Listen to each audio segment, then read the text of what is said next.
சரி, ஆண்டவராகிய இயேசு கிறிஸ்து தன்னை பரிசுத்த வேதாகமத்தில் உள்ள 66 புத்தகங்களிலும் எப்படி வெளிப்படுத்தி இருக்கிறார் என்று நாம் படித்து கொண்டிருக்கிறோம். How Jesus is represented in all the 66 books of the Bible. இயேசுடைய வருகைகள் பற்றி பார்த்து கொண்டு இருக்கிறோம். அதில் முதலாவது வருகை இயேசு மனிதனாக ஒரு குழந்தையாக கன்னியாகிய மரியாளின் வயிற்றிலே பிறந்து வந்தது, பாவமில்லாமல் வாழ்ந்து காட்டியது. பிறகு சிலுவைக்கு போய் மனிதனுடைய பாவங்களுக்கு பரிகாரம் செய்து மரித்து அடக்கம் பண்ணப்பட்டு 3ஆம் நாள் உயிர்த்தெழுந்தது. அது மாத்திரமல்ல, அவர் உயிர்த்தெழுந்த பிறகு நீங்கள் பார்த்தீங்கன்னாக்கா அந்த 50ஆவது நாள் பெந்தகோஸ்தே நாளில் பரிசுத்த ஆவியை அனுப்பினார். அன்று முதல் சபை இங்கே இருக்கிறது. அப்போ முதல் வருகையில் வந்து பாவங்களுக்கு பரிகாரம் செய்து சபையை ஆரம்பித்தார். அந்த சபை இப்போ 2000 வருடமாக அங்கே இருக்குது.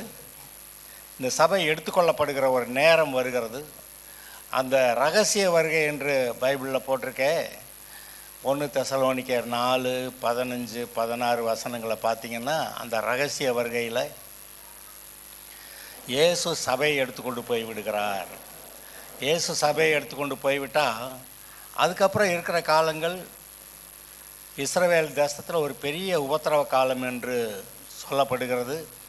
அப்படிப்பட்ட ஒரு உபத்திரவ காலம் இதுக்கு முன்னாடி இருந்ததும் இல்லை, இனி இருக்க போகிறதும் இல்லை என்று சொல்லி இயேசுவே சொல்லியிருக்கிறார். அப்படிப்பட்ட ஒரு உபத்திரவ காலம் வருகிறது. அந்த உபத்திரவ காலம் முடிகிற போது இயேசுவானவர் வெள்ளை குதிரையில் பரிசுத்தவான்களோடு கூட வந்து அந்தி கிறிஸ்து கள்ளத்தீர்க்க தரிசி எல்லாத்தையும் அக்னி கடலில் போட்டுட்டு பிசாசு 1000 வருஷம் கட்டி போட்டுட்டு அவர் தன்னுடைய 1000 வருஷ அரசாட்சியை ஆரம்பிக்கிறார் என்று பார்த்தோம். ஆக இந்த வித்தியாசமான வருகைகள் இருக்கிறது.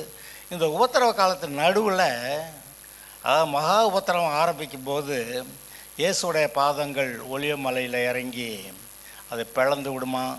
அப்பொழுது யூதேயாவில் இருக்கிறவர்கள் இந்த அந்தி கிறிஸ்துவுக்கு தப்பி ஓடி போக ஒரு வழி உண்டாகுதான்.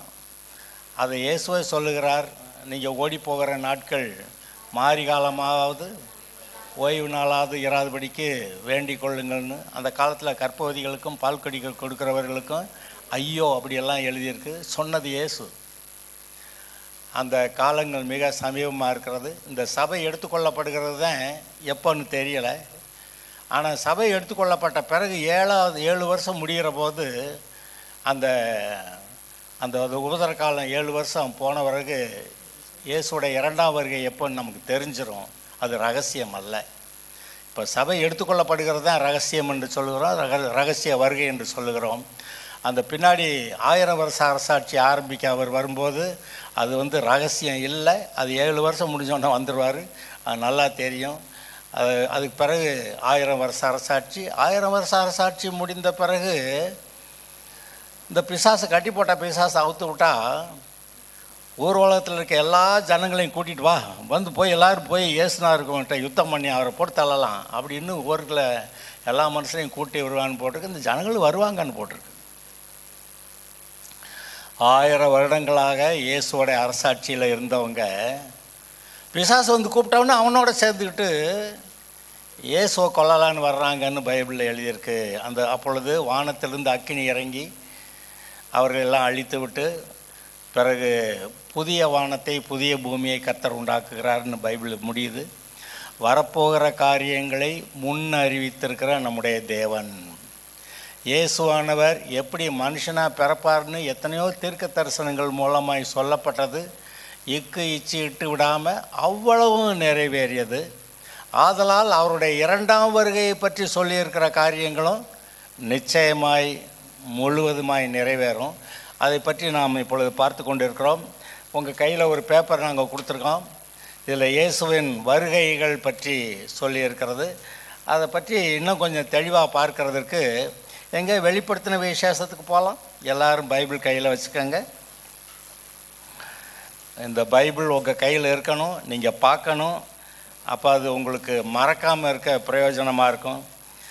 வெளிப்படுத்தின விசேஷம் இன்றைக்கு முதல் அதிகாரத்தை பார்த்துட முடியும்னு நான் நம்புகிறேன். பார்க்கலாம். எப்படி ஆரம்பிக்குது அது? திவ்ய வாசகனாகிய அப்படின்னா என்ன அர்த்தம்? 2 பேதுரு 2வது அதிகாரம் 3வது வசனம். திவ்ய அப்படிங்கிறதுக்கு அர்த்தம் பைபிளே இருக்குது, நம்ம பார்க்கணும். 2 பேதுரு 2வது அதிகாரம் முதல் அதிகாரம் 3வது வசனம். தம்முடைய மகிமையினாலும் காருண்யத்தினாலும் நம்மை அழைத்தவரை அறிகிற அறிவினாலே ஜீவனுக்கும் தேவபக்திக்கும் வேண்டிய யாவற்றையும் அவருடைய திவ்ய, அதாவது தேவன் தம்முடைய வல்லமையானது நமக்கு தந்திருக்கிறது என்று சொல்லியிருக்கு. திவ்யன்னா தேவனுடைய. அது அப்படியே இங்கே போடுங்க. திவ்ய வாசகனாகிய யோவானுக்கு வெளிப்படுத்தப்பட்ட விசேஷம். தேவனுடைய தன்மையில் தேவனுடைய அறிவை பெற்று தேவனுடைய வெளிப்பாட்டை பெற்று அதுபோல் இயேசுவை போலவே செயல்படுகிற ஒரு மனுஷனாக நீங்கள் அந்த யோவானை பார்க்குறீங்க. சிலருக்கு கேள்வி வரும், நம்ம இயேசுவை போல் மாற முடியுமா? அப்படி மாறினா இயேசுவை போல் பூரணமாக மாற முடியுமா? அப்படியெல்லாம் ஒரு கேள்வி வரும். பொதுவாக எல்லோரும் அது எப்படி முடியும் அப்படி தான் நம்ம சொல்லுவோம். ஆனால் வசனம் சொல்லுகிறது நாம் அப்படி மாற வேண்டும் என்று. எபேசியர் 4:11 நாம் எல்லாரும் அவரை போல கிறிஸ்துவை போல பூரண புருஷராகும் வரைக்கும், அப்படி போட்டிருக்கா. எபேசியர் 4:11 நாம் அனைவரும் தேவனுடைய குமாரனுடைய பற்றும் விசுவாசத்தினாலே அறிவிலும் கிறிஸ்துவுடைய நிறைவான வளர்ச்சிக்கு அளவுக்கு தக்கதாக பூரண புருஷராகும் வரைக்கும் நீங்கள் வளரணுமா. அதற்காக அவர் அப்போஸ்தலர், தீர்க்கதரிசிகள், சுவிசேஷகர், போதகர், மேய்ப்பர்கிற 5 ஊழியங்களை சபையில் வச்சுருக்கிறாரு அப்படி சொல்லியிருக்கு. அப்போ அந்த சபையில் இந்த 5 ஊழியங்களும் அப்போஸ்தல ஊழியம், தீர்க்கதரிசி ஊழியம், சுவிசேஷ ஊழியம், போதகர் ஊழியம், மேய்ப்பருடைய ஊழியம், இத்தனையும் சபைக்குள்ளே உங்களுக்கு இருக்குது. எதுக்காக நீங்கள் சபையில் வரும்போது நீங்கள் ஒவ்வொருத்தருனால பழகும்போது ஒருத்தருக்கு ஒருத்தர் பழகி அப்புறம் ஒருத்தருக்கு ஒருத்தர் நீங்கள் உதவியாக இருந்து பலனாக இருந்து எப்படி மாறுறதுக்கான் கிறிஸ்துவை போல பூரண புருஷராகும் வரைக்கும் அப்படின்னு இங்கே சபையில் அப்படி மாற சொல்கிறாரு. நாம் மறுரூபமாக வேண்டுமா, இயேசுவை போல மாறுவதற்கு சொல்கிறாரு.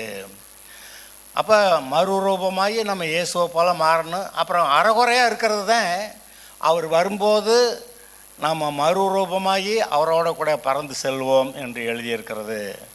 அதனால் இயேசுவை ஏற்றுக்கொண்டு ரட்சிக்கப்படுகிறது வேற, கிறிஸ்துவை போல் மறுரூபமாகிறது இந்த பூமியில் கர்த்தருடைய பிள்ளைகளாக வாழும்போது நீங்கள் வளர்றீங்க.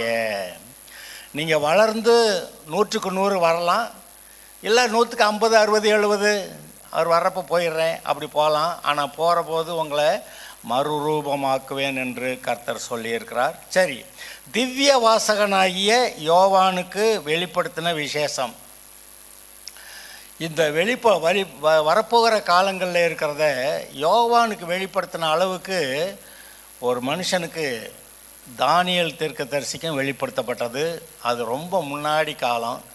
அதையெல்லாம் அவன் அறிந்து கர்த்தர் சொன்னதெல்லாம் முத்திரை போட்டு வை அப்படியெல்லாம் சொல்லிட்டாரு. அந்த முத்திரை போடப்பட்ட புஸ்தகம்தான் இந்த வெளிப்படுத்தின விசேஷமாக இந்த காலங்களில் நமக்கு வந்ததை நீங்கள் பார்க்கிறீர்கள். இதுலேயும் கூட முத்திரை போடுன்னு சொன்ன காரியங்கள் இருக்கிறது, அதை பின்னாடி பார்க்கலாம். இப்போ யோவான், திவ்ய வாசகனாகிய யோவான், நீங்களும் திவ்ய வாசகனாகிய யோவானை போல, அதை விட ரொம்ப நல்லா சொல்லணும்னா கிறிஸ்துவின் பூர்ண வளர்ச்சிக்கு தக்கதாக நீங்களும் வளர்ந்து போக கர்த்தர் விரும்புகிறார். சரி, அவனுக்கு கொடுக்கப்பட்ட இந்த வெளிப்படுத்தின விசேஷம் எப்போ கொடுக்கப்பட்டது? யோவான் மரிக்கிறதுக்கு முன்னாடி.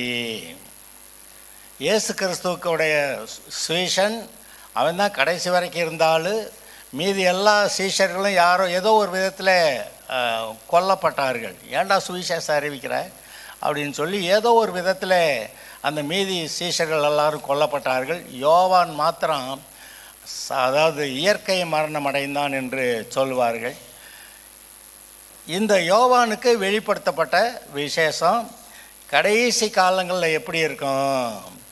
சபை எடுத்துக்கொள்ளப்பட்ட பிறகு அந்தி கிறிஸ்து வெளிப்படுகிறானே, அந்தி கிறிஸ்து வெளிப்பட்டு இஸ்ரவேல் தேசத்துக்கு எவ்வளவு பெரிய கொடுமையான காலங்களை உண்டாக்குமா அப்படின்னு சொல்லி, அப்படி அந்தி கிறிஸ்து கொடுமையான காலங்களை உண்டாக்கும்போது 7 வருஷம் கழித்து இயேசுவானவர் அதாவது வெள்ளை குதிரையில் வந்து அவனை அழிச்சிட்டு 1000 வருஷ அரசாட்சி ஆரம்பிக்கிறாரு. 1000 வருஷ அரசாட்சி, அதுக்கப்புறம் புதிய வானம் புதிய பூமி எல்லாவற்றையும் யோவானுக்கு கர்த்தர் வெளிப்படுத்தி இருக்கிறார். எப்போ? ஏறக்குறைய 2000 வருஷங்களுக்கு முன்னாடி. அது பைபிளில் இருக்குது. நீங்கள் வேதத்தை வாசிங்க. இனி வரப்போகிற காரியங்களை உங்களுக்கு கர்த்தர் இங்கே சொல்லியிருக்கிறார். சீக்கிரத்தில் சம்பவிக்க வேண்டியவைகளை தம்முடைய ஊழியக்காரருக்கு காண்பிக்கும் பொருட்டு தேவன் இயேசு கிறிஸ்துவுக்கு ஒப்புவித்ததும் இவர் தம்முடைய தூதனை அனுப்பி தம்முடைய ஊழியக்காரனாகிய யோவானுக்கு வெளிப்படுத்தினமாகிய விசேஷம். இவன் தேவனுடைய வசனத்தை குறித்தும் இயேசு கிறிஸ்துவை பற்றிய சாட்சியை குறித்தும் தான் கண்ட யாவற்றையும் சாட்சியாக அறிவித்திருக்கிறான். இந்த தீர்க்க தரிசன வசனங்களை வாசிக்கிறவனும் கேட்கிறவர்களும் இதில் எழுதியிருக்கிறவைகளை கை கொள்ளுகிறவர்களும் பாக்கியவான்கள், காலம் சமீபமாக இருக்கிறது. நீங்கள் இதை வாசிக்கிறது கூட ஒரு ஆசீர்வாதம்னு எழுதியிருக்குங்க. வாசிக்கிறவனும் கேட்கிறவனும் இது எழுதியிருக்கிறவைகளை கை கொள்ளுகிறவர்களும் பாக்கியவான்கள். யோவான் ஆசியாவில் இருக்கிற 7 சபைகளுக்கும் எழுதுகிறதாவது. 7 சபைகள் பின்னாடி பேர் வருதே, அது எங்கே இருக்கதான்? ஆசியா மைனர்னு இப்போ நம்ம சொல்கிறோமே, ஆசியா கண்டங்கிறது பெருசு. ஆனால் ஆசியா மைனர்னு சொல்கிற அந்த ஒரு சிறிய பகுதியில் 7 சபைகள் ஸ்தாபிக்கப்பட்டது. அந்த சபைகளில் இருக்க போதகர்களுக்கு இயேசு கிறிஸ்து ஒரு லெட்டர் எழுதுகிறாராம். பவுல் எழுதின கடிதம், நிருபம் அப்படின்னு சொல்லி பைபிளில் வாசிக்கிறீங்க. இயேசுவை எழுதிய கடிதங்கள் நீங்கள் வாசிக்கணும்னா இங்கே இந்த வெளிப்படுத்தின விசேஷத்தில் 2வது 3வது அதிகாரங்களில் நீங்கள் வாசிக்கலாம்.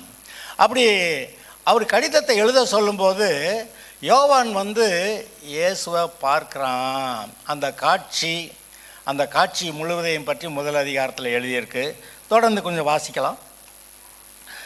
உண்மையுள்ள சாட்சியம், மரித்தோரிலிருந்து முதற் பிறந்தவரும் பூமியின் ராஜாக்களுக்கு அதிபதியுமாகிய இயேசு, உங்களுக்கு கிருபையும் சமாதானம் உண்டாவதாக என்று சொல்கிறார். நம்மிடத்தில் அன்பு கூர்ந்து தமது இரத்தத்தினாலே நம்முடைய பாவங்களற நம்மை கழுவி தம்முடைய பிதாவாகிய தேவனுக்கு முன்பாக நம்மை ராஜாக்களும் ஆசாரியர்களுமாக்கின அவருக்கு மகிமையும் வல்லமையும் என்றென்றைக்கும் உண்டாயிருப்பதாக. எப்படி உங்களை மாற்றியிருக்காராம்? நீங்கள் ராஜாக்களாகவும் இருக்கீங்களா, ஆசாரியர்களாகவும் இருக்கீங்களா? இயேசு கிறிஸ்துவுக்கு அப்படி ஒரு ரோல் இருக்குது. அவர் ராஜாவாக வர்றவர் தான், ரட்சகராக வர்றவர் தான். ஆனால் பாருங்க, பிரதான ஆசாரியரும் அவர் தான்னு எழுதியிருக்கு. அந்த ஆசாரியனுடைய அபிஷேகம், ராஜாவுடைய அபிஷேகம், தீர்க்கதரிசியோடைய அபிஷேகம் 3ம் மோசே இடத்துல இருந்தது போல இயேசு இடத்துல இருந்ததுன்னு சொல்லியிருக்கு. இங்கே நம்ம இடத்துல இப்போ நமக்கு என்ன சொல்கிறாரு? உங்களை ராஜாக்களும் ஆசாரியர்களும் ஆக்கின அப்படின்னு சொல்கிறாரு. அப்படி தானே? நீங்கள் ஒரு விதத்தில் ராஜாவாகவும் ஒரு விதத்தில் ஆசாரியராகவும் இருக்கீங்களா? ஏன் ராஜான்னா எப்படி? இயேசுவின் நாமத்தினால என்னுடைய உலகத்தை நான் தேவனுக்கு ஏற்ற விதத்தில் நான் மாற்றுறேன், பிசாசுடைய கிரியைகளை அழிக்கிறேன், தேவனுடைய காரியங்களை நடப்பிக்கிறேன் அப்படின்னு சொல்லி நீங்கள் ராஜாவாக இருக்க. ஆசாரியர்களானாக்க, ஆண்டவரே இவனை ரட்சி, ஆண்டவரே இவங்களுக்காக நீ இறக்கம் பாராட்ட, ஆண்டவரே உங்களை மன்னிக்கணும், ஆண்டவரே கிறிஸ்துவுக்குள்ளே வளர உதவி செய்ய, ஏதோ ஒரு ஜெபம் பண்ணுறீங்க. அப்போ நீங்கள் ராஜாக்களும் ஆசாரியர்களும். சரி, இதோ மேகங்கள் மேல் வருகிறார், கண்கள் யாவும் அவரை காணும், அவரை குத்தினவர்களும் அவரை காண்பார்கள், பூமியின் கோத்திரத்தார் எல்லாரும் அவரை பார்த்து புலம்புவார்கள், அப்படியே ஆகும். ஆமேன். இதோ மேகங்களுடனே வருகிறார். இப்போ வரப்போகிற வருகை, இயேசு மேகங்கள் மேலே வந்து பிரதான தூதனுடைய எக்கால சத்தத்தோடு வந்து, அப்போ கிறிஸ்துவுக்குள்ள மரித்தவர்கள் உயிரோட எழுந்திருக்கிறதும், கல்லறைகள் திறக்குது, உயிரோட எழுந்திருக்கிறதும், பிறகு அந்த சமயத்தில் நம்ம உயிரோடு இருக்கிற, நான் நம்புகிறேன் நான் இருக்கேன்னு, வேறு யாரெல்லாம் இருப்பீங்களோ இருக்க மாட்டீங்களோ எனக்கு தெரியாது, விசுவாசத்தான் இருப்பீங்க. அவருடைய வருகையில் நான் அது வரைக்கும் என்னுடைய வேலையை பார்த்துட்டு இருந்து அவர் வரும்போது மறுரூபமாகி அவரோட கூட பறந்து செல்வேன். அந்த மேகங்களுடனே வருகிறாருங்கிற ஒரு வார்த்தையை இங்கேயே யோவான் எழுதியிருக்கிறத பார்க்குறோம். கண்கள் யாவும் அவரை காணும், அவரை குத்தினவர்களும் அவரை காண்பார்கள். யார்? இஸ்ரவேலர். ஐயையோ, நம்ம தானே இந்த இயேசுவை நம்மளா குத்தி கொன்னோம், சிலுவையில் அரைஞ்சோம் அப்படின்னு சொல்லி அப்போ புலம்புவாங்களாம். பூமியின் கோத்திரத்தார் எல்லாரும் அவரை பார்த்து புலம்புவார்கள். ஏன்னா இவ்வளவு நாளாக ரட்சிக்கப்படாமல் போயிட்டமேன்னு. இருக்கிறவரும் இருந்தவரும் வருகிறவருமாகிய சர்வ வல்லமையுள்ள கர்த்தர், ஆல்பாவும் ஒமேகாவும் ஆதியும் அந்தமாக இருக்கிறேன் என்று திருவுள்ளம் பற்றுகிறாருன்னா என்ன? நம்மக்கிட்ட சொல்கிறாரு, நான் ஆதியும் அந்தமாக இருக்கிறேன் அப்படின்னு சொல்கிறாரு. இருக்கிறவரும் இருந்தவரும் வருகிறவருமாகிய சர்வ வல்லமையுள்ள தேவனாய கர்த்தர் பரிசுத்தர் பரிசுத்தர் பரிசுத்தர் என்று இரவும் பகலும் ஓய்வின்றி அந்த 4 ஜீவன்களும் அவர்கள் துதித்து கொண்டே இருக்கிறார்கள். சரி, உங்கள் சகோதரனும் இயேசு கிறிஸ்துவின் நிமித்தம் வருகிற உபத்திரவத்திற்கும் அவருடைய ராஜ்யத்திற்கும் அவருடைய பொறுமைக்கும் உங்கள் உடன் பங்காளனுமாய் இருக்கிற யோவானாகிய நான் தேவ வசனத்தின் நிமித்தமும் இயேசு கிறிஸ்துவை பற்றிய சாட்சி நிமித்தமும் பத்மு என்னும் தீவிலே இருந்தேன். இந்த இதில் இந்த சொல்கிற அந்த வார்த்தைகளை கவனிங்க. உங்கள் சகோதரன்னா யார்? நம்முடைய கிறிஸ்துவுக்குள்ள நம்முடைய சகோதரனாகிய யோவான் இயேசு கிறிஸ்து நிமித்தம் வருகிற உபத்திரவத்திற்கும் அவருடைய ராஜ்யத்திற்கும் அவருடைய பொறுமைக்கும் உடன் பங்காளனுமாயிருக்கிற யோவான். என்னென்னத்துக்கு சொல்கிறாரு? அவர் நிமித்தம் வருகிற உபத்திரவம், அந்த ராஜ்யம், அவருடைய பொறுமை. இந்த இதெல்லாம் நமக்கும் வேணுமா? பொறுமை நமக்கு தேவைதானா? சுருன்னு உடனே சண்டை போடுறது, மூஞ்சியை காட்டுறது, மூஞ்சி தூக்குறது, இதெல்லாம் அது அப்படி அல்ல. நம்மை கிறிஸ்துவை போல மாற்றுகிறார். தேவ அன்பினாலே நம்முடைய வாழ்க்கை இயங்கும்படியாய், எப்படி பெட்ரோலில் டீசலில் வண்டி ஓடுதோ அதுபோல் நாம் தேவனுடைய அன்பினாலே இயங்குகிறவர்களாய் நாம் இருக்கும்படி வைத்திருக்கிறார். அவருக்கு உடன் பங்காளனமாகிய யோவானாகிய நான், இங்கே பாருங்க, தேவ வசனத்தின் நிமித்தமும் இயேசு கிறிஸ்துவை பற்றிய சாட்சி நிமித்தமும் பத்மு தீவில். இவனை கொல்லணும்னு பார்த்தாங்களாம், கொல்ல முடியல. என்னோட சாக மாட்டேங்கிறான்னு சொல்லி சுவிசேஷத்தை அறிவிக்காமல் சும்மா இருக்க மாட்டேங்கிறான். என்ன சொன்னாலும் வாயை அடைக்க முடியல. நாடு கடத்துன்னு சொல்லி இந்த யோவானை நாடு கடத்தினாங்களாம். பத்முங்கிற தீவில் கொண்டு போய் போட்டிருந்தாங்களாம். கர்த்தருடைய நாளில் ஆவிக்குள்ளானேன், அப்பொழுது எனக்கு பின்னாலே எக்கால சத்தம் போன்ற பெரிதான சத்தத்தை கேட்டேன். கர்த்தருடைய நாளில் ஆவிக்குள்ளானேன்னு என்ன அர்த்தம்? அபிஷேகத்தில் நிறைஞ்சேன். இப்போவும் நீங்களும் நானும் அபிஷேகத்தில் நிறைஞ்சா நீங்கள் இயேசுவை பற்றிய தரிசனங்களை நீங்கள் காணலாம். பரிசுத்த ஆவியானவர் அந்த பெந்தகோஸ்தே நாளில் இறங்கின நாள் முதல் இங்கே தான் இருக்கிறாரு.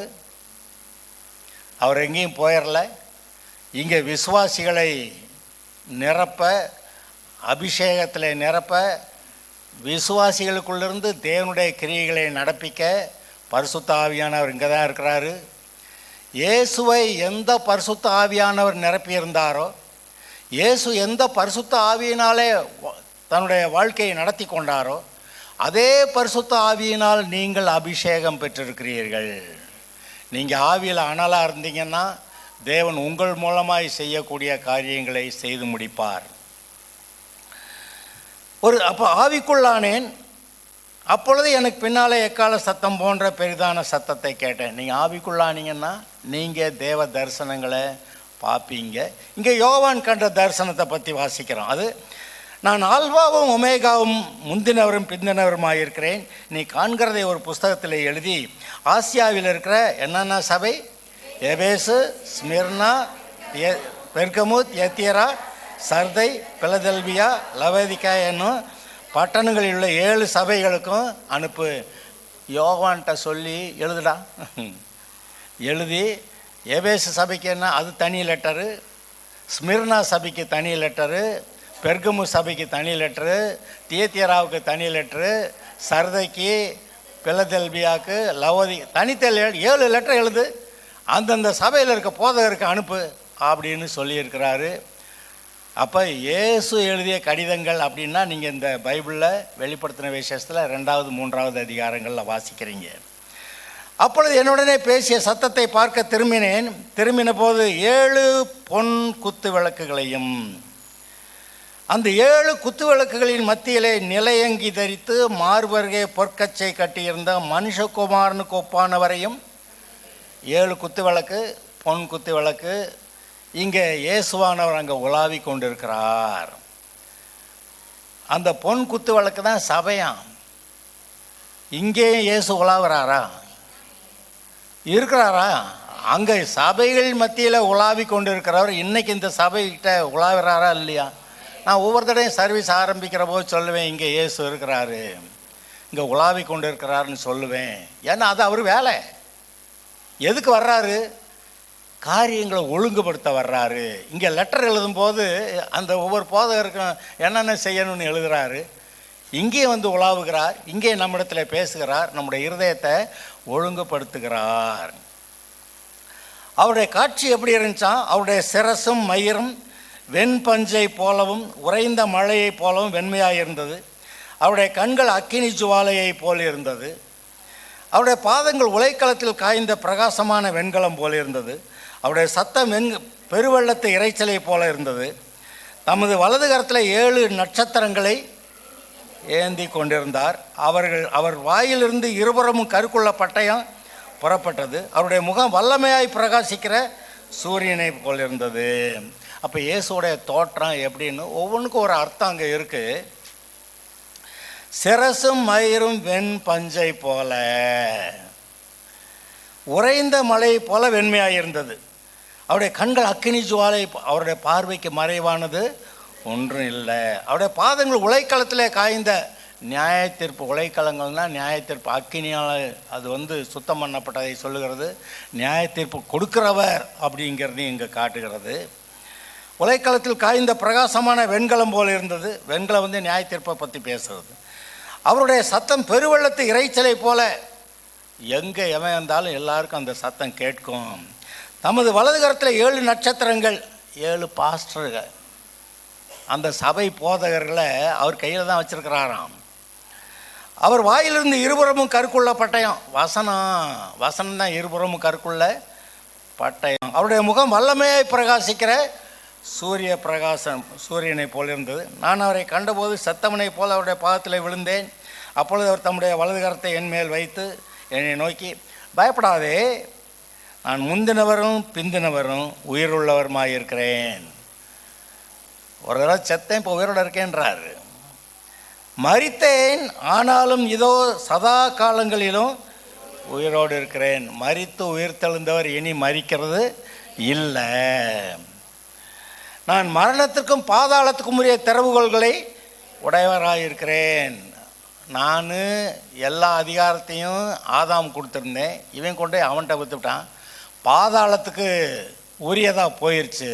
ஆனால் இப்போ நான் போய் நான் மரித்து உயிர் தெழுந்து அந்த பிசாசிடத்தில் இருந்த அதிகாரத்தை திரும்ப பிடுங்கி எடுத்துகிட்டு வந்துட்டேன். அதனால் மரணத்துக்கும் பாதாளத்துக்கும் உரிய திறவுகோல்கள் என்னிடத்தில் இருக்கிறது அப்படின்றாரு. நீ கண்டவைகளையும் இருக்கிறவைகளையும் இவைகளுக்கு பின் சம்பவிப்பவைகளையும் எழுது. எவைகளுக்கு பின்பு? இப்போ நான் உன்கிட்ட பேசிகிட்டு இருக்கேனே, இப்போ இதுக்கு பின்னாடி நடக்க போகிறதெல்லாம் எழுது அப்படின்றாரு. என் வலது கரத்தில் நீ கண்ட 7 நட்சத்திரங்களின் ரகசியத்தையும் 7 பொன் குத்து விளக்குகளின் ரகசியத்தையும் எழுது. அந்த 7 நட்சத்திரங்களும் 7 சபைகளின் தூதர்களாம். நீ கண்ட 7 குத்து விளக்குகளும் 7 சபைகளாம். இப்போதைக்கு இயேசுவோட கையில் எத்தனை நட்சத்திரம் இருக்குது? 7 தானா? பூமியிலே சபையாய் இருக்கக்கூடிய எல்லா இடங்களிலும் எல்லா சபைகளையும் பொன் குத்து விளக்காக பாவித்து கொண்டு எல்லா சபையிலும் அவர் உலாவுகிறார். அவர் கையில் 7 நட்சத்திரம் மட்டும் இல்லை, எத்தனை நட்சத்திரம்னே தெரியாது. உலகெங்கு இருக்கக்கூடிய சபைகளில் இருக்கக்கூடிய எல்லா போதகர்களுடைய அவர்களை நட்சத்திரமாக கையில் வச்சிருக்கிறாரு. பாஸ்டர்களுக்கு மட்டும்தானா? நமக்கு அப்படி ஒரு யோசனை வருது பார்த்தீங்களா? உங்களை தான் உள்ள கையில் வரைஞ்சிருக்கேன்னு சொல்லியிருக்கிறாரு. உண்மைதானா? உங்களை தன்னுடைய உள்ளங்கையிலே வரைந்து கண்ணின் மணியை போல காக்கிற தேவன், உங்களை சுற்றிலும் அக்கினி மதிலாக இருக்கிறவர். இப்போ இதை நிஜமாக கரெக்டாக பார்த்தீங்கன்னா போதகர் மூலமாக உங்ககிட்ட தன்னுடைய செய்தியை சொல்லுகிற இந்த போதகர் மூலமாக சபை மக்களை ஒழுங்குபடுத்தக்கூடிய வேலையை கர்த்தர் பார்க்கிறார். இன்றைக்கி எல்லா விசுவாசிகளுக்கும் நேரடியாக அந்த வெளிப்பாடுகள் கிடைக்க முடியும், given the டைம். அதுக்கு நீங்கள் டைம் கொடுத்து கர்த்தருடைய சமூகத்தில் அமர்ந்து ஜெபம் பண்ணிங்கன்னா இதை பற்றி எல்லா வெளிப்பாடுகளும் கிடைக்கும். ஆனாலும் இதெல்லாம் படித்து சொல்கிறதுக்கு, சரியாக சொல்கிறதுக்கு போதகர்கள் வேணும்னு சொல்லி அவர் போதகர்களை ஏற்படுத்தி இருக்கிறாரு. அவரே போதித்தார். அவர் எப்படி போதித்தாரோ அதுபோல் இப்போ இருக்கிறவங்க போதிக்கணும். வரப்போகிற காரியங்களை குறித்து எப்படிப்பட்ட ஒரு வாழ்க்கையை நாம் வாழ வேண்டுமென்று, எப்படி கிறிஸ்துவை போல மாற வேண்டுமென்று நாம் இங்கே போதிக்கப்படுகிறோம். அதுக்குன்னு ஒரு பாஸ்டர் வச்சுருக்கிறாரு, அதை நட்சத்திரம்ன்றாரு. இந்த சபையை பொன் குத்து விளக்குன்றாரு. இந்த பொன் குத்து விளக்குகள் மத்தியில் எப்படிப்பட்டவராக உலாவுகிறாராம்? இருபுறமும் கருக்குள்ள. இதை ஒரு பயலும் படமாக வரைய மாட்டேன்றான். இயேசுவை குழந்தையா அப்படி வரைகிறாங்க, ஆட்டுக்குட்டியாக வரைகிறாங்க, தோளில் தூக்கி போட்டுட்டு போகிற மாதிரியெல்லாம் வரைகிறாங்க. அது வருகிறார் அப்படின்னு சொல்லி இயேசுடைய வருகையை பற்றி பெரிய அப்படி மேலே பார்த்துட்டு இருக்கிற மாதிரிலாம் வரைகிறாங்க. திரு இருதய ஆண்டவர் அதெல்லாம் படம் வரைகிறாங்க. இதை மட்டும் வரைய மாட்டாங்க. வாயிலிருந்து இருபுறமும் கருக்குள்ள பட்டயம். இப்போ நம்முடைய சபையிலையும் கூட அவர் அப்படி உலாவுகிறாருன்னா, அவர் பேசுகிறாரு, இந்த வேத வாக்கியங்கள் இருவரும் கருக்குள்ள பட்டயமாக, நான் திருடாதேன்னு உங்களுக்கு சொன்னால், நான் திருடுனா அது என்னையும் வெட்டக்கூடியதாய் இருபுறமும் கருக்குள்ள பட்டயமாக இருக்கிறது.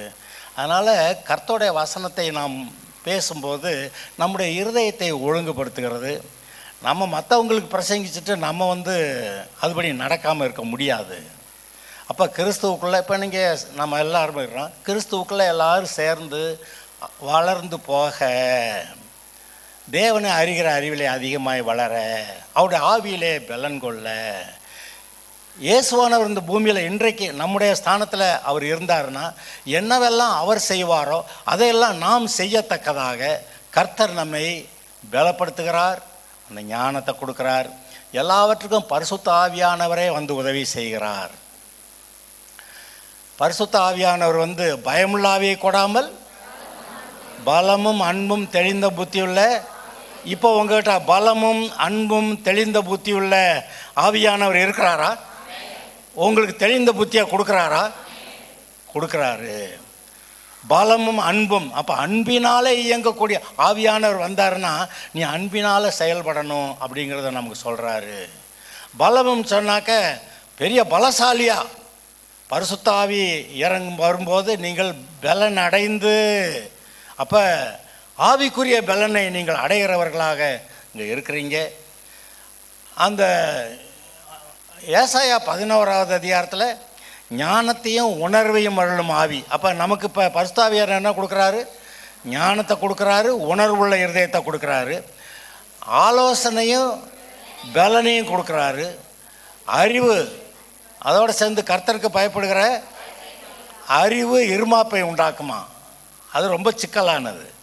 ஆனால் அறிவோடு சேர்ந்து கர்த்தருக்கு பயப்படுகிற பயமும் அங்கே பரிசுத்த ஆவியானவர் கொடுக்குறார். பலத்தினாலும் அல்ல, பராக்கிரமத்தினாலும் அல்ல, என்னுடைய ஆவியினாலே. அப்போ நீங்களும் நானும் நம்முடைய கெட்டிக்காரத்தனத்தை சார்ந்து கொள்ளாமல் பரிசுத்த ஆவியானவரை சார்ந்து கொண்டு ஒரு வாழ்க்கையை வாழும்படியாக கர்த்தர் நமக்கு போதிக்கிறாரு. அதாவது பாவம் வரும் வரைக்கும் ஆதாமோட பரிசுத்த ஆவியானவர் இருந்தார். இவன் என்னைக்கு பாவம் செஞ்சானோ ஆவியானவர் போயிட்டார். இப்போ இயேசு மனிதனுடைய பாவங்களுக்கு பரிகாரம் செஞ்சார். மறுபடியும் பரிசுத்த ஆவியானவர் இறங்கி வந்துட்டார். இன்றைக்கு பரிசுத்த ஆவியானவர் உங்களோட கூட இருக்கிறார்.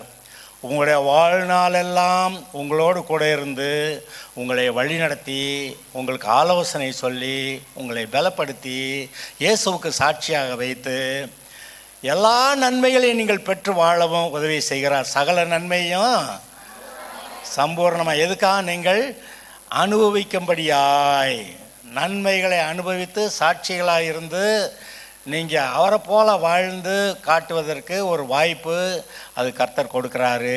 பரிசுத்த ஆவியானவர் கொடுக்குறாரு. அவர் எப்படி போதிக்கிறாராம்? பாவத்தை குறித்து, நீதியை குறித்து, நியாய தீர்ப்பை குறித்து. ஆமாம், நமக்கு இதெல்லாம் நமக்கு சொல்கிறாரு. எது நீதி, எது நியாயம் எல்லாம் சொல்கிறாரு. பாவத்தை குறித்து, நீதியை குறித்து, நியாய தீர்ப்பு சொல்கிறாரு.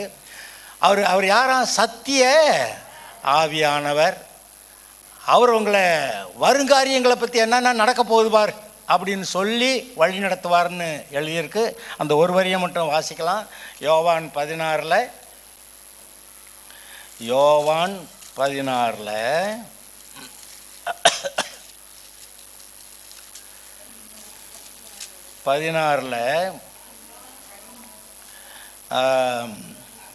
13 சத்திய ஆவியாகி அவர் வரும்போது சகல சத்தியத்துக்குள் உங்களை நடத்துவார். அவர் தம்முடைய சுயமாய் பேசாமல் தாம் கேள்விப்பட்ட யாவையும் சொல்லி வரப்போகிற காரியங்களை உங்களுக்கு அறிவிப்பார். உங்களுடைய வாழ்க்கையில் அடுத்தடுத்து என்ன வருதுங்கிறத உங்களுக்கு தெரியாமல் ரகசியமாக வைக்கிறதில்ல, சொல்லி அடுத்தடுத்து என்ன வருதுன்னு சொல்லி உங்களை வழி நடத்துகிற கர்த்தர் இருக்கிறார். மனதார ஜெபம் பண்ணுங்க. நீங்கள் அதாவது கண்ணை கட்டி காட்டில் விட்ட மாதிரி அப்படி இல்லை.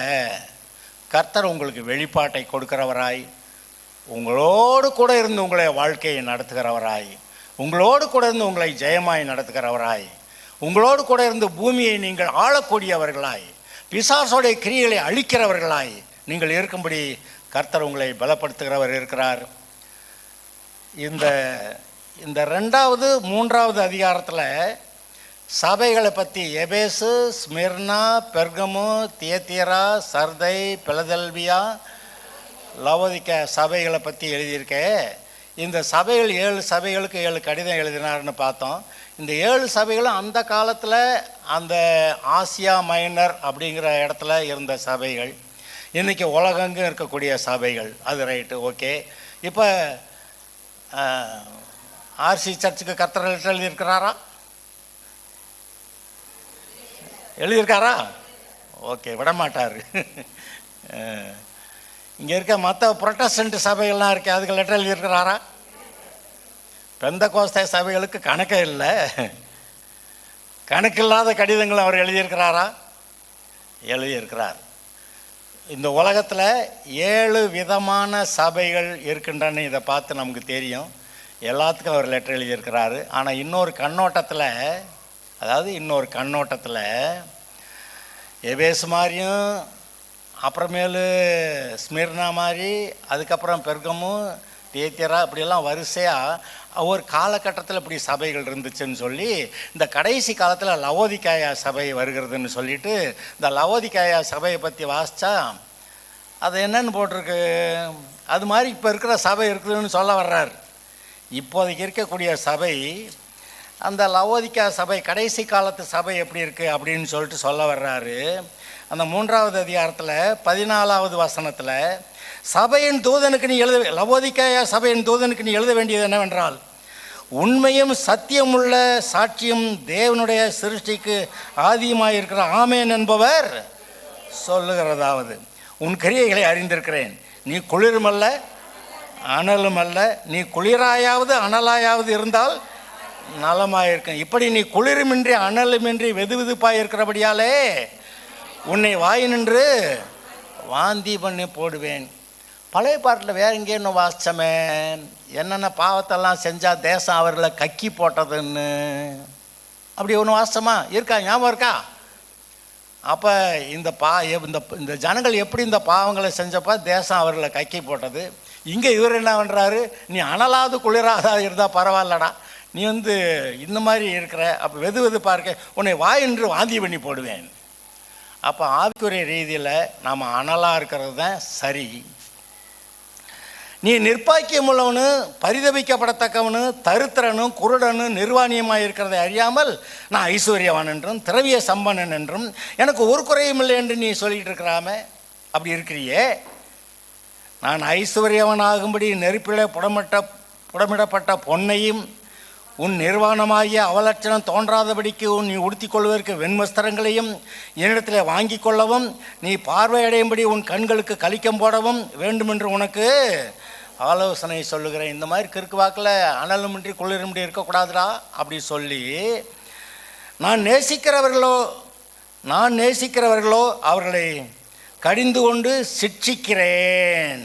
எங்கேயாவது நம்மளை திட்டுறாரா? நல்லது. ஆகையால் ஜாக்கிரதையாக இருந்து மனம் திரும்பு. இதோ வாசற்படியில் நின்று தட்டுகிறேன். ஒருவன் என் சத்தத்தை கேட்டு கதவை திறந்தால் அவனிடத்தில் நான் பிரவேசித்து அவனோட கூட போஜனம் பண்ணுவேன், அவனு என்னோட கூட போஜனம் பண்ணுவான். ஜெயங்கொண்டு என் பிதாவுடைய சிங்காசனத்தில் அவரோட உட்கார நான் உட்கார்ந்தது போல ஜெயங்கொள்ளுகிறவன் அவனும் என்னுடைய சிங்காசனத்தில் என்னோட கூட உட்காரும்படி ஆவிக்குரிய ரீதியில் சரியாக இருந்தால் அவரோட கூட போய் அங்கே உட்கார்றோம்னு எழுதியிருக்கு. ஆவியானவர் சபைகளுக்கு சொல்லுகிறதை காதுள்ளவன் கேட்க கடவன். நமக்கு காது இருக்கட்டும். அவர் சொல்லுகிற வார்த்தைகளை கேட்கிற காதுகள், அவர் சொல்லுகிற காட்சிகளை காண்கிற கண்கள், அவர் பேசுகிறவளை உணர்ந்து கொள்ளக்கூடிய நல்ல உணர்வுள்ள இருதயம் நமக்கு உண்டாயிருக்க கடவுது. இந்த 7 சபைகள் இன்றைக்கி இந்த காலங்களில் அனலுமின்றி குளிருமின்றி சபைகள் இருக்கிறத பார்க்க முடிகிறது. நம்ம அப்படி இருக்கக்கூடாது. நம்ம ஆவிக்குள்ளே அனலாக இருக்கணும். பரிசுத்த ஆவியானவர் தான் இயேசுவை எல்லா காரியங்களையும் நடத்தி சிலுவையில் எல்லாம் முடிக்கிறதுக்கு உதவி செய்தார். இன்றைக்கு நம்முடைய வாழ்க்கையில் கர்த்தர் எதற்காக நம்மை அழைத்தாரோ அந்த காரியங்களை நம்முடைய வாழ்க்கையை நடப்பிக்கும்படி பரிசுத்த ஆவியானவர் நம்மோடு கூட இருந்து நம்மை வழி நடத்துகிறதை கவனிப்போமாக. நீங்கள் ஜெயமாக வருவீங்க. Okay, God bless you. இன்றைக்கு இந்த சபையை பற்றி சும்மா சொல்லாமே முடிச்சிட்டேன். அடுத்த வாரத்தில் 4வது அதிகாரம் ஆரம்பிக்கலாம். ஜெபிக்கலாம். கர்த்தாவே, நாங்கள் உம்மை ஸ்தோத்திரிக்கிறோம். உமக்கு ஸ்தோத்திரம் உண்டாக கடவுது.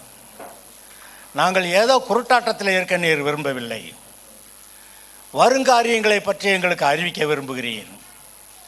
இந்த வெளிப்படுத்துகிற விசேஷத்தில் இப்பொழுது சபை எடுத்துக்கொள்ளப்படுகிற காலம் வந்து கொண்டிருக்கிறதே, அது முதல் கடைசி வரைக்கும் புதிய வானம் புதிய பூமி உண்டாகும் வரைக்கும் என்ன நடக்கப் போகிறது என்பதை எங்களுக்கு போதிக்கிறீரே.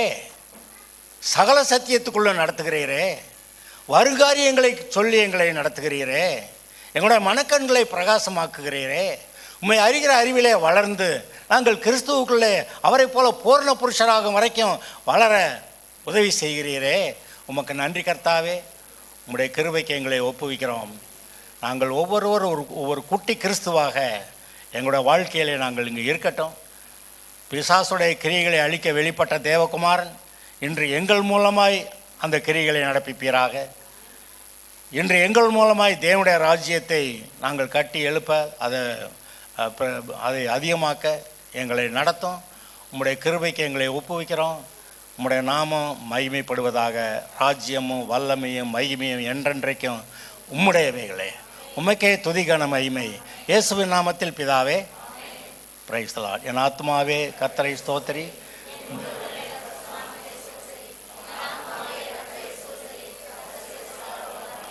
கர்த்தராகிய இயேசு கிறிஸ்துவுடைய கிருபையும் பிதாவாகிய தேவனுடைய அன்பும் பரிசுத்த ஆவியானுடைய ஐக்கியமும் வந்திருக்கிற ஒவ்வொருவரும் கூட என்றும் இருப்பதாக. Okay, praise the lord. God bless you. அந்த அந்த அந்த படம் வந்திருக்கான், பார்த்துட்டு போக சொல்கிறாரு. ஜெபம் பண்ணிடலாம். கர்த்தாவே, ஒரு நிமிஷம் ஜெபம் பண்ணிட்டு போயிடலாம்.